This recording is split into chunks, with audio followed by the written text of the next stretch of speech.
What's up, guys? Hope you're having an awesome day. My name is Andrew, but you can call me Andy, and this is J-Rock MD, the show where we talk about all things J-Rock. And guys, we're doing something a little bit different today. We are creating the ultimate tier list for One OK Rock's studio albums here on J-Rock MD, which I'm super excited to do.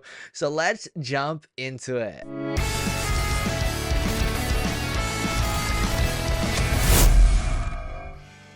Guys, with the release of Detox in just a mere few weeks, I want to pump out a lot of more One OK Rock centric content just to, I don't know, celebrate. I'm in a huge One OK Rock mood right now, re-listening to like a lot of their old songs and kind of going through all the different generations of One OK Rock. And I mean, every single generation of One OK Rock should be celebrated.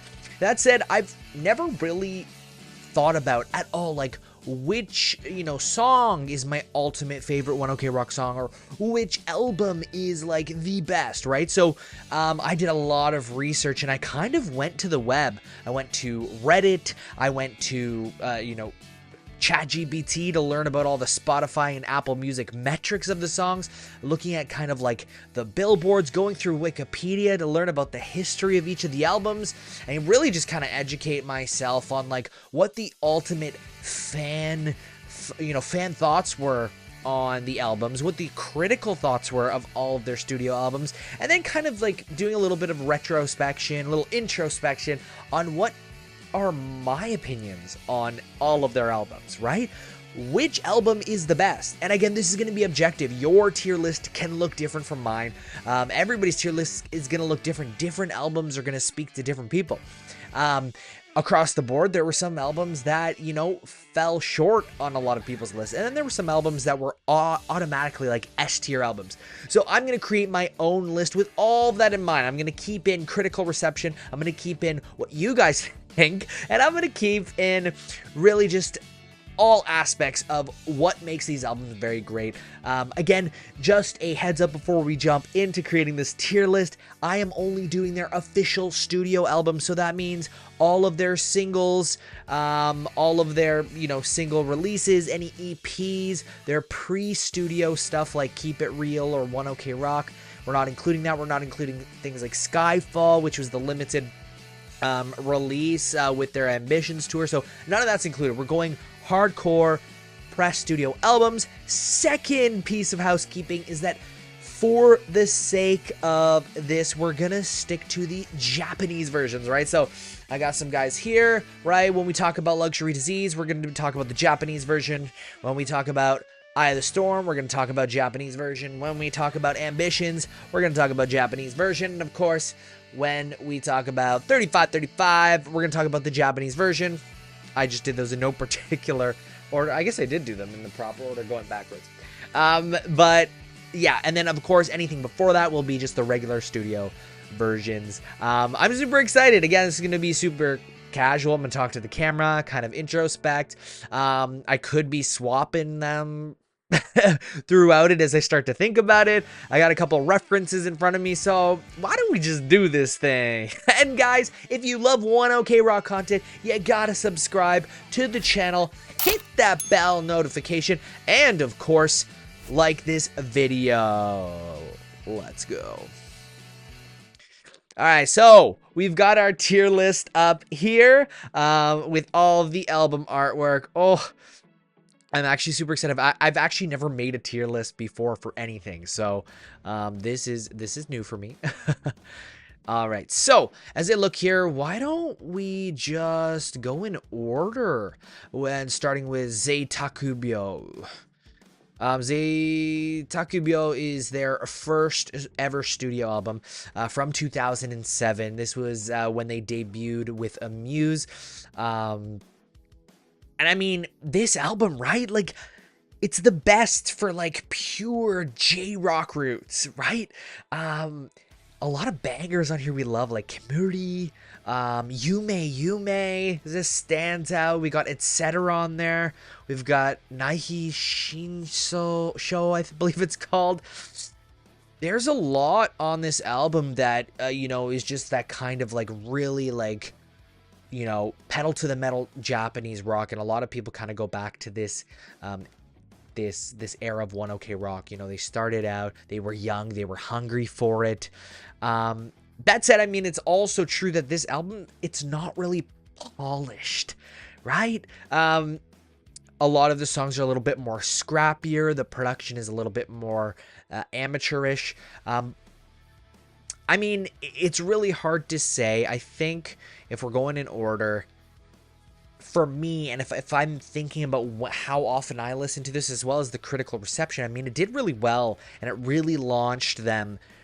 I'm going to say it's very middle of the line One OK Rock. And so we have our S tier, A tier, B, C. I didn't put like the E. I put like a D tier in here as our lowest. So we got S, A, B, C, D. So I think I'm going to go middle of the line for this one. It's kind of like their humble roots, their beginning. We've got good bangers on here. We've got some good slow songs, and I feel like it really sets up. It's a really quintessential album, for sure, right? What do you guys think? Do you guys agree with me? Actually, I'd be curious to know what your set list, your list would be. So put that in the comment section down below after you've seen mine. I would love to just compare with everybody. It'd be really cool to read all of yours, and you could make a little list. So just put like S, B, C, D, and then beside them put the albums. It'd be really, really cool. Okay, next album up here is going to be Beam of Light. And I know what a lot of you guys are going to say. You're going to be like, put that at D right now. Why did they make this album? This was a mistake, and I have to disagree with you, all of you there. I think that Beam of Light is one of the most hidden gem of hidden gem albums by One OK Rock. That said, I have to keep in mind critical reception. I have to keep in mind the band's own opinions on this album. They said that they felt rushed doing this. They weren't in the right recording mood, and they just felt like they went with a different genre than they expected. And they also had planned another studio album for that year, and so they almost kind of forget about this one. They don't perform songs from this album. They did like one show in Shibuya from the songs on this album, and so it kind of falls by the wayside. I personally actually love a lot of the songs on this album. Like, I bump Kobo, I believe it's called, often. Like, I bump that song pretty often, and I think it's so good. It's very positive, upbeat, and I love punk rock. I come from a punk rock background. Like, I listen to a lot of Western punk, and I feel like, I don't know, I like it. But again, I have to keep everything in mind. If I'm making a tier list, if I'm trying to be objective, but also realistic, I think Beam of Light is like a C, right? Like, you can't, I don't know, when it comes to One OK Rock, I don't even know if any of these albums are gonna go under D, because like, if I'm thinking D is the lowest tier, like, don't listen, it's trash, like, no One OK Rock album is trash. Like, I would say all of their albums are fantastic. Even the ones that you hate the most, it's still good One OK Rock. Like, it's still well produced, good writing. So, and this could be the fanboy me talking, but if you're here, if you're a fan, you're probably agreeing with me. I'm gonna put it at C right there, just keeping everything in mind. Maybe we'll come back to this one later. All right, next is going to be, I believe it is, let's check, the Kanjyo Effect was the next one, and I believe Kanjyo Effect was around the area where Alex left the band. Correct me if I'm wrong, or did Alex leave the band closer to Niche Syndrome?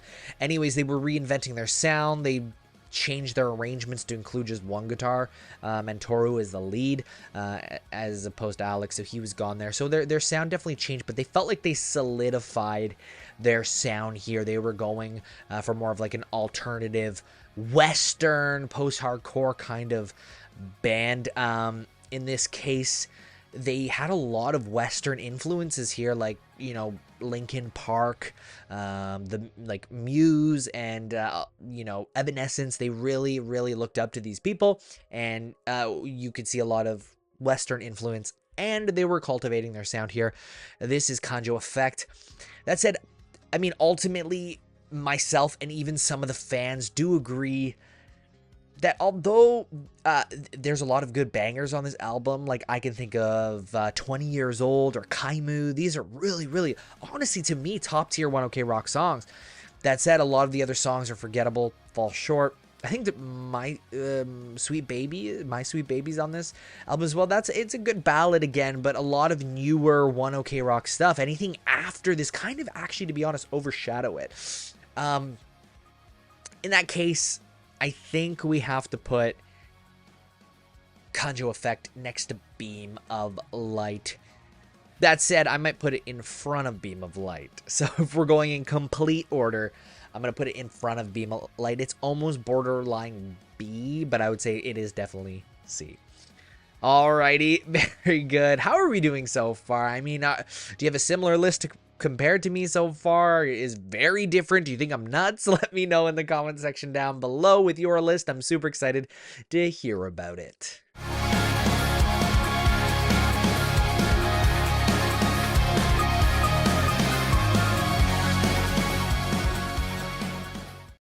All right, next up here, let's see what we got on the list. Oh, we've got Niche Syndrome. Oh my goodness. And this was where they really solidified that post-hardcore sound. If Beam of Light was like, we missed the mark, and then Kanjyo Effect was really setting into that sound, I would say that Niche Syndrome really solidified with that post-hardcore sounds, the musicianship on it, and just this raw, upbeat energy. Some of my personal favorites on here were Liar, Never Let This Go. You had the critically successful song Wherever You Are, like in Japan, where anybody can sing along to this song. It is an anthem in any stadium.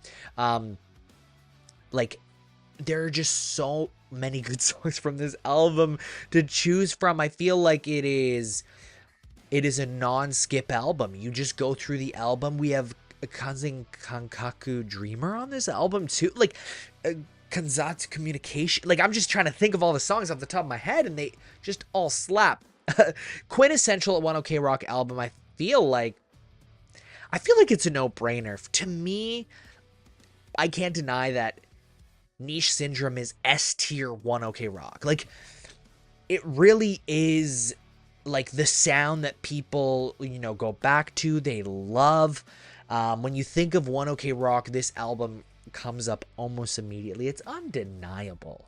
I don't want to spend too much time because I just think this is S tier. All right, we got our first S tier, which is absolutely crazy. We kind of all saw it coming. But the next one's a little bit more interesting, and I have a lot to say about this one, which is, I believe, Zankyo reference. Now, Zankyo reference, I've talked to a lot of One OK Rock fans, and a lot of people actually name Zankyo their favorite and think it's a quintessential. That said, I think there are some huge top tier One OK Rock bangers on here. The sound and the technicality of this album just got better. What they did in Niche Syndrome, I think they elevated in this album. That said, if you look at critical success, if you look at Reddit, if you look at charts, it didn't quite hit that, and I do feel like this does get overshadowed by our next album here. But again, you have like some hidden gems on this album, like Mr. Gendai Speaker, like so good. Let's Take It Someday. There's a lot of good, and I would say some of their heaviest on this album in terms of like their instrumentation. They do a lot of kind of like drop tuning on their guitars. A lot of people look back really fondly on this album. That said, I wouldn't say that it quite hits the S tier One OK Rock. So, I mean, I'm going to put Zankyo as an A. I think that's fair. I'm not going to put a B. I'm going to put A. I think it's very fair to have Zankyo at A, right? Like, can we say that is quite fair? I mean, with this album, I feel like it's very powerful, but it also has some of the most emotional stuff. Like, I would say Chaos Myth is one of the most emotional One OK Rock songs. Such a fan favorite, such a personal favorite. I actually had the opportunity to hear this live at their Versus concert with My First Story, and oh man, it hits home. So personal spot in my heart for Chaos Myth. I think it deserves the A. I think A is actually quite fair to this album. All right, now we're getting into a little bit more modern ONE OK Rock, and you can't deny that Jinsei x Boku is a quintessential ONE OK Rock album. I mean, this is the album that really got them on the radar of the Western world. I wouldn't say it blasted them into Western mainstream rock. It didn't. It definitely, though, had this impact, and I think with the song The Beginning and Clock Strikes, it really kind of got into the ears of, you know, people in Europe, Southeast Asia, and even over here in North America. So you have some of the biggest songs on this album. We have Clock Strikes, which is a huge fan favorite with the crazy 30-second notes that sometimes Taka hits at his live shows. We've got some actually pretty heavy stuff on here in the form of like we've got Onion, we've got 69, we've got Ending Story, like the opener to this too. I mean, it is banger. It's heavy, it's good, it has such a good catchy sound. And I mean, what else? I have notes about all of these, so I'm referring to my notes that I wrote beforehand based off my research. So with that, I feel like, oh, you can't even forget Deeper Deeper, like super heavy, written by Ryota and Toru. And then you have The Beginning. And, you know, ChatGPT actually told me that The Beginning is their most played song of all time. And I mean, I didn't even need ChatGPT to tell me that. I knew that. I knew it was their most played song. They play it literally almost every single show they do. Sometimes at festivals they may swap it out with another Jinsei x Boku song. You have Be the Light, which really has the emotional high of this album. All Mine, same as, like, it really hits every single mark. Emotional, poppy, energetic, rock. When you think of ONE OK Rock, you think of this as a quintessential album. That is why I have to put Jinsei x Boku right next to Niche Syndrome. I'm not going to put it yet before Niche Syndrome. I feel like they're kind of neck and neck. They're just two important benchmarks in ONE OK Rock's repertoire of studio albums. And so I think it has to go there. It has to go there, right? Guys, what is your list looking like right now? I'd love to know. Put that in the comment section down below. I'd love you to rank it from S being the best to D being the worst. And again, we don't have an F on this list because I feel like we don't need to go that low for ONE OK Rock stuff. A D is definitely low enough. And so far, there's nothing in my D just yet. Just you wait.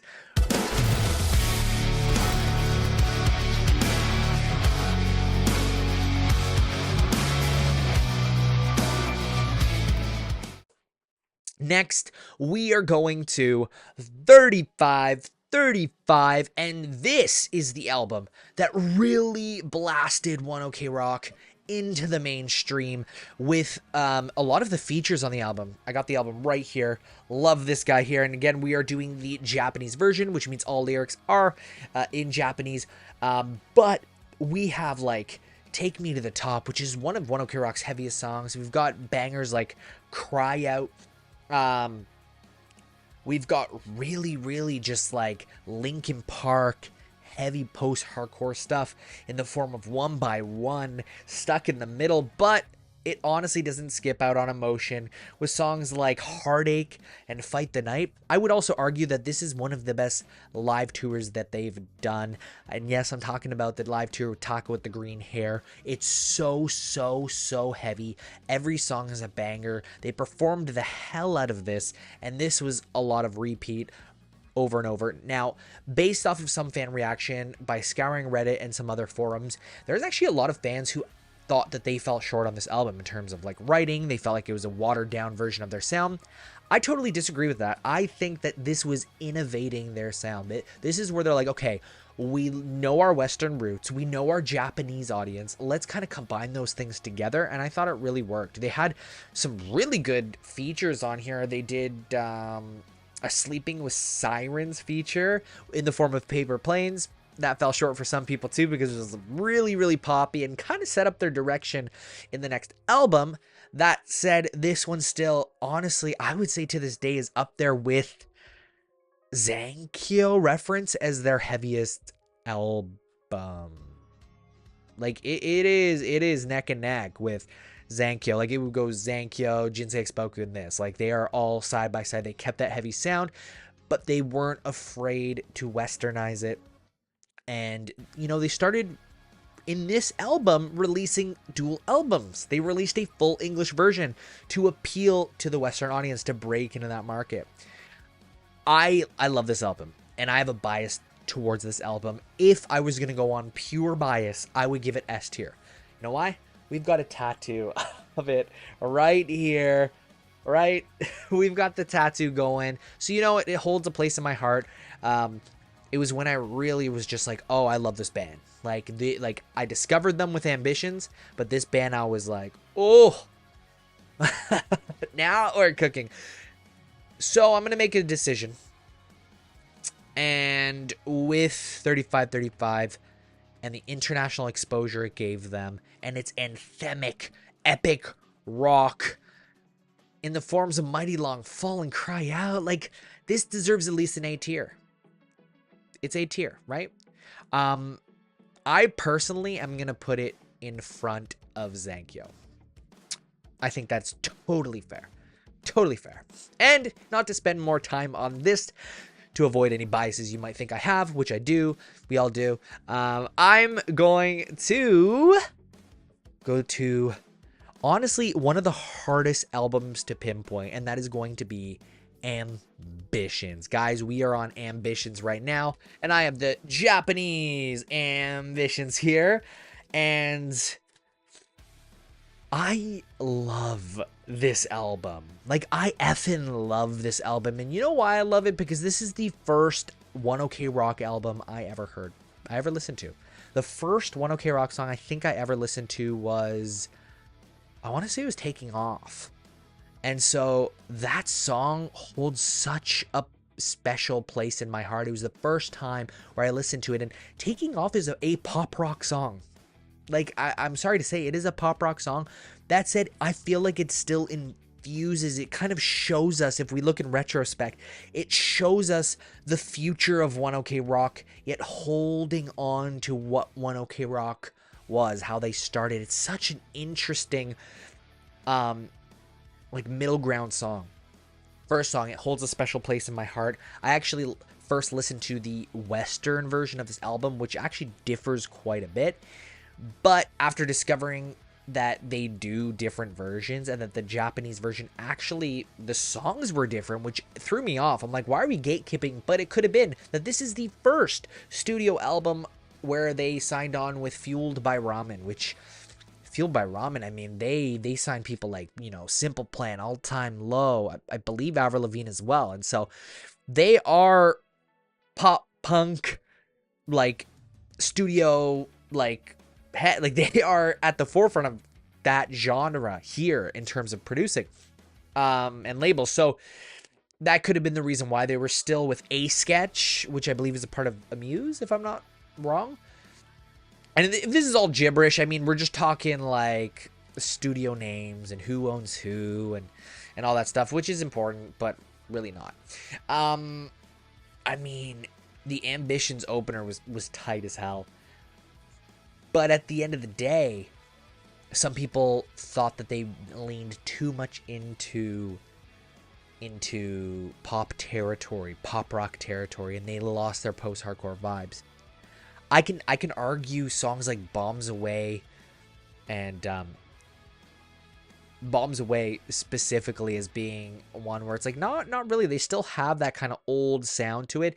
But yeah, this is when they really started to develop their sound. I think they started to be like, you know what?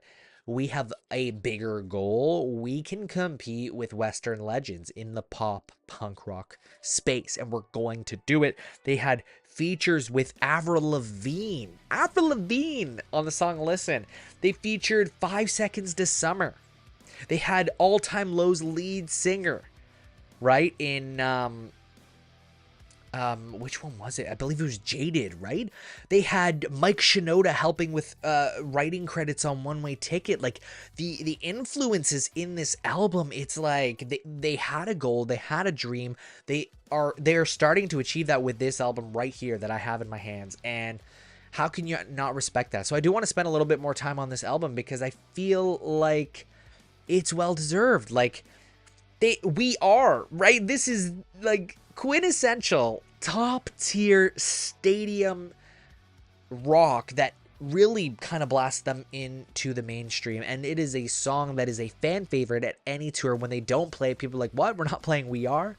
This is what, when people reacted to this song and another song I'm about to talk about, it really blew One OK Rock to fandoms that fell outside of J-Rock, that fell outside of punk rock and this genre. And so I feel like this album did so much for One OK Rock as a group.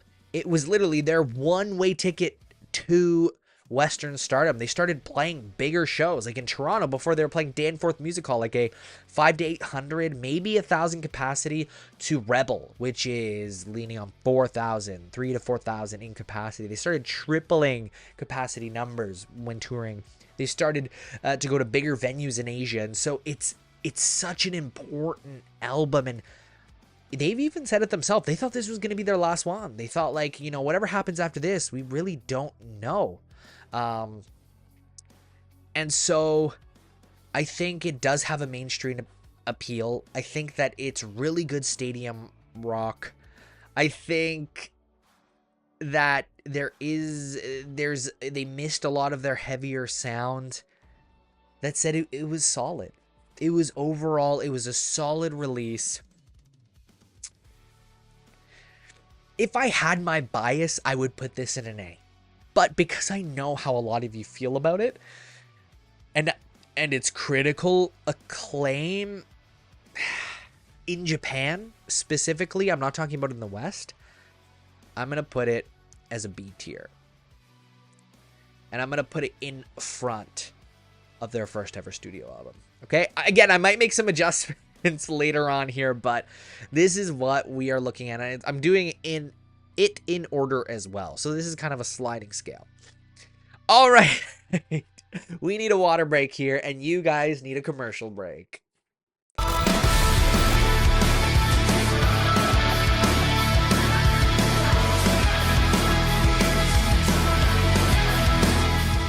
All right.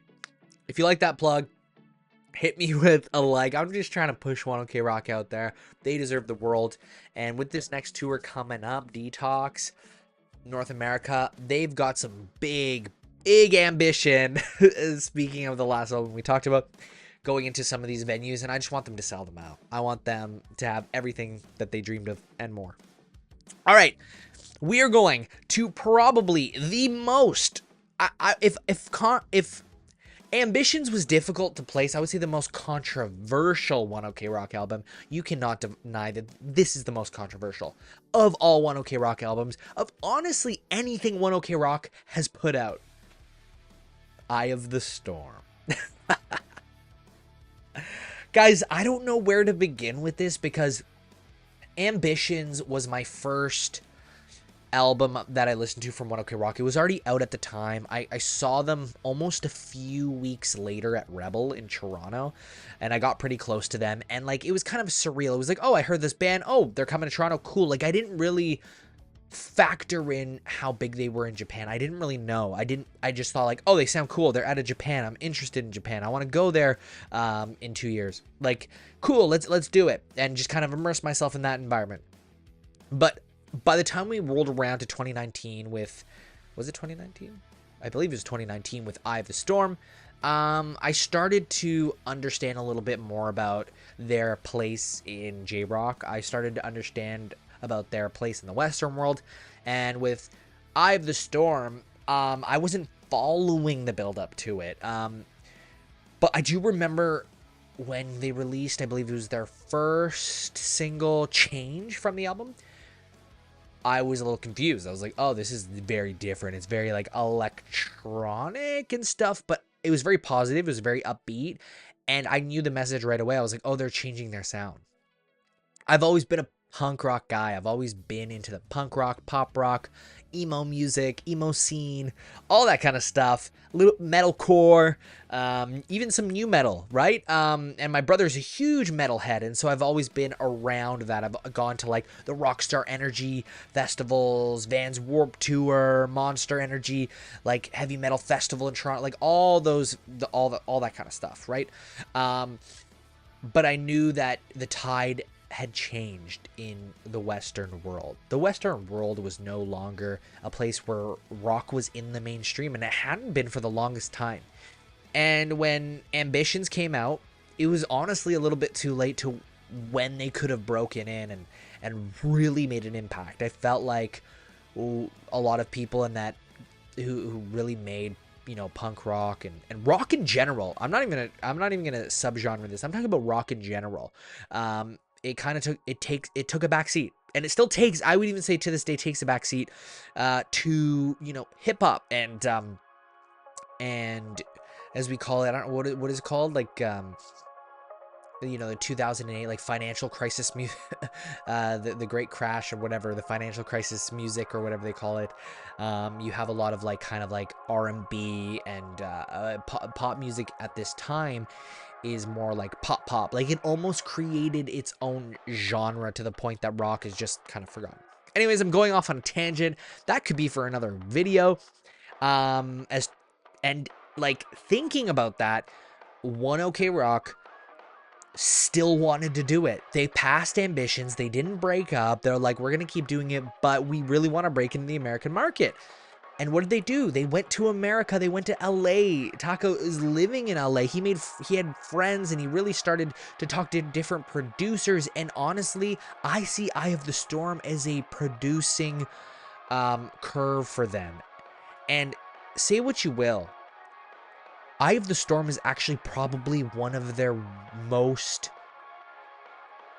controversial, but also one of the best produced albums by One OK Rock from a technical standpoint. It's very clean. It's honestly written really well. The hooks are written really well. The choruses are catchy. Like it's a pristine album. And actually One OK Rock in interviews have said that they wanted it that way.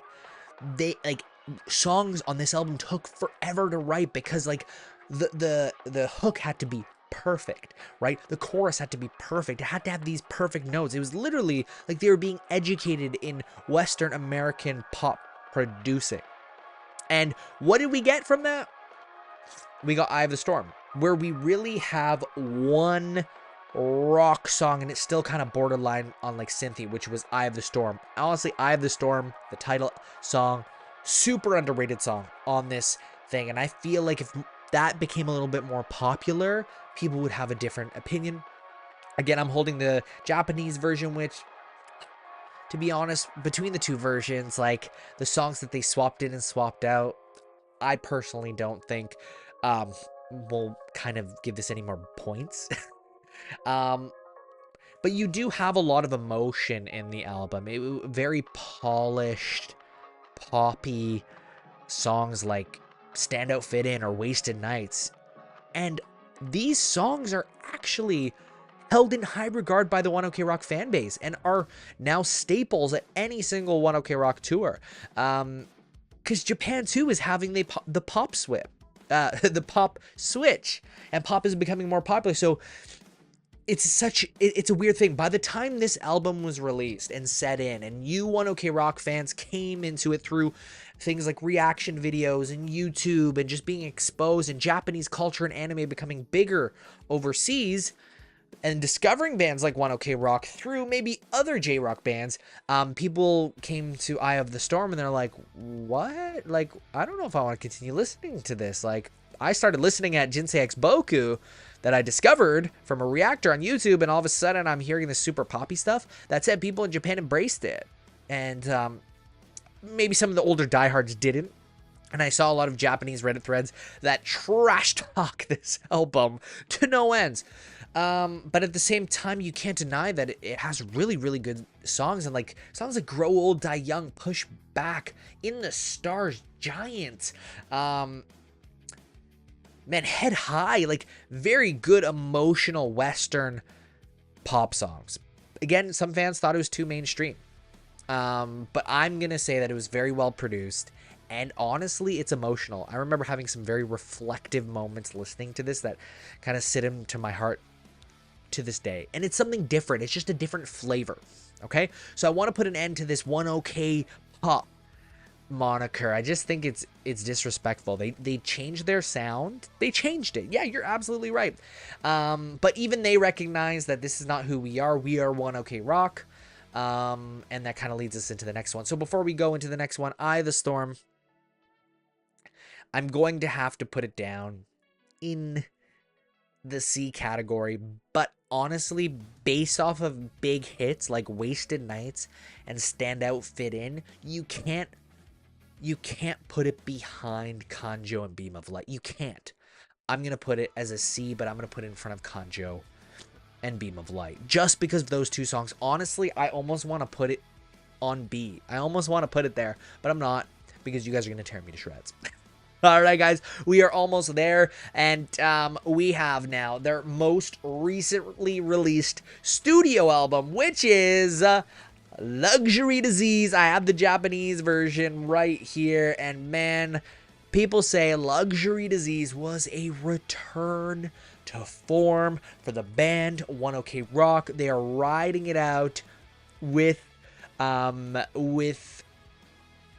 Fueled by Ramen. That said, they had a new producer on board, and I want to spend a little bit of time on this because Rob Cavallo, the Rob Cavallo, was poached actually by Taka and the band, and they knew his work. They loved his work through bands like Green Day and Linkin Park and My Chemical Romance and Hayley Williams. He's worked with all these people and more, and they loved it. And they invited him out to a concert in Japan.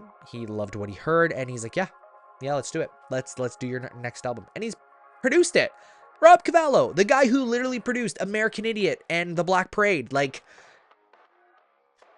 this album, his name, this is on Rob Cavallo's wall. It's in his repertoire, and he's a legendary producer. If you don't know anything about Rob Cavallo in the rock world, even in the pop world, he's big.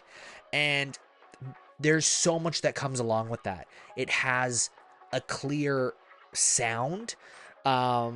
It has some interesting songs on there. It has some great collaborations in the form of Teddy Swims, Satoshi Fujihara from Official Hige Dandism. And people say this album is a return to form for One OK Rock. With the title track, Save Yourself. I mean, that was in the likes of things like Mighty Long Fall. It brought us back to this just punchy, really fast, energetic, but it was also clean, and they did not forget the electronic roots and that producing that they learned from Eye of the Storm. So you still have some poppy tracks like Let Me Let You Go. You've got a song like Free Them, Out of Sight, which are actually very, very poppy. But then there was an ode to classic rock in here, right? They're like, let's take a crack at some classic rock. Let's just make this a buffet of rock. So they went with the pop rock. They went with their signature One OK Rock stuff in the songs like Save Yourself, Vandalize, or honestly even Mad World. But with songs like When They Turn the Lights On, or Your Tears Are Mine, or Wonder, we've got stadium rock in here. We got like Queen-esque 80s rock. We got like some really cool stuff like in Broken Hearted Gold and Gravity. So, I mean, this album has like everything that you could want in it. And then we had some standout songs like Prove or Neon that were just, Neon was just so different from what they've done. But it's something Taka's always wanted to do. And I think overall it's a good One OK Rock album. Like, but again, some fans wanted a little bit more. They like, while it's a return to form and they're going in the right direction, it's not quite there yet. And so I kept that in mind, what other people thought about it. And I mean, I loved the album. My most listened to album in 2022, 2023, and 2024, I believe. Almost. Save Yourself is one of my most listened to songs. Vandalize is such a good song. Studio jam session version and the original. It's also good. But where do we put it, right? The storytelling in it is also really, really nice. I would say it's really good alternative rock. Renegades, right? I think with this album, since it is the start of, the future of One OK Rock, kind of breaking into the mainstream once again, putting the album Eye of the Storm behind them, I feel like it's not as good as 3535. Is it better than Ambitions, though? That's what I'm struggling with. Okay. I'm going to have to put this as an A tier album. But I don't know if it's better than Ambitions. So I think I'm going to put it as B tier, and I'm going to bring Ambitions up behind Zankyo. I think that makes a little bit more sense. And it's really interesting and poetic because we have almost like a little bit of similarities here. Like, the Luxury Disease was named after the original album, just kind of like the English version. I think one of his friends was asking, like, oh, what is the name of your first album? Like, what does it mean? And then Taka is trying to translate, I think it's kind of like Luxury Disease. Sounds great. Let's name the album. So it's kind of, I think it makes sense to have them on the same line there. And I think, honestly, Ambitions is a better album in some way to Luxury Disease. Again, songs like We Are, Take What You Want, Taking Off. Again, I'd love to know what you guys think. There's a lot of emotion going to this. And this is technically our tier list. You can see that we have Detox here, and Detox, as of this video, has not come out yet, so I would love to release an update video once Detox comes out. I'm gonna take a little bit of a snapshot of this right now for my own reference, and I'd be really curious. I mean, some things that stand out are S tier One OK Rock albums are Niche Syndrome and Jinsei X Boku. You can't deny that, right? In that order, we have 3535. We've got Zankyo reference, followed by Ambitions. After that, we've got Luxury Disease. I'm looking at this and I'm like, ugh, like those two Ambitions. If I were to say which is better, Ambitions or Luxury Disease, they're almost tied. It's like BA, like they kind of go hand in hand. Then we have Zetaku. After that, followed by Eye of the Storm. Then we got Kanjyo Effect. And last, and I mean, you guys knew it was coming, Beam of Light. Detox, where is it going to go? Is Detox going to be up here? Is it going to be on the S tier? Are we going to put it in front of 3535? So far, because of what we've heard so far from Detox, we've got Dystopia, which again is like a pop rock, like pedal the metal type alternative rock song. Then we've got a song like Delusional, which is a little bit heavier, but ballady. We have got Plus Matter, which sounds like something that would have been on like Luxury Disease or even Eye of the Storm. And we have the newest single, Puppets Can't Control You, which sounds like some like good old One OK Rock. If I'm to guess, and this is a prediction, I'm going to make it here right now. You can hold me to it. We'll see what happens once the album comes out. I feel like I'm going to put Detox. I think, and I'm hoping, just based on how it's going to sound, I think I might put it as an A tier album after 3535. I feel like it might fit in somewhere like that. I hope it goes up here. I really hope it goes there. But realistically, I think it's going to fall somewhere here.